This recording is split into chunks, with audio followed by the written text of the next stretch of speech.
નમસ્કાર, આપ જોઈ રહ્યા છો સ્પાર્ક ટુડે ન્યૂઝ. વડોદરા શહેરના પાણીગેટ વિસ્તારમાં પાણીગેટ પોલીસ સ્ટેશનની પાસે આગની ઘટના સામે આવી છે. પાણીગેટ પોલીસ સ્ટેશનની પાસે જે દરગાહ આવેલી છે તેની બાજુમાં એક મકાનમાં આગ લાગવાનો બનાવ સામે આવ્યો છે.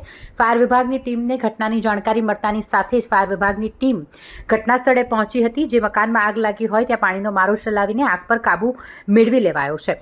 મકાનમાં આગ લાગી હોય લોકોમાં અફરાતફરી મચી ગઈ હતી. જોકે આગ લાગવાની આ ઘટનામાં કોઈ પણ જાનહાનિના સમાચાર નથી, તેથી તંત્રએ પણ રાહતનો શ્વાસ લીધો છે. અમને પાણીગેટ પોલીસ સ્ટેશનના બાજુમાં છે, પેલી શેર અલી બાબાની દરગાહ છે, એના બાજુમાં મકાનમાં આગ લાગી છે અને 8:50 કોલ મળેલો અમને પાણીગેટ ફાયર સ્ટેશન બદામડી બાગથી આપેલો. અમે સ્થળ પર સ્ટાફ સાથે બીજા ટાંકી લઈને સ્ટાફ સાથે અમે અહીંયા આવ્યા અને પછી આગ ઓલવાઈ દીધી છે. અમે કમ્પ્લીટ દીધી, કોઈ જાણવાની નહીં, ખાલી બોટલ બી હતા અંદર. આ બોટલ કાઢી નાખી, માણસો રહેતા હતા.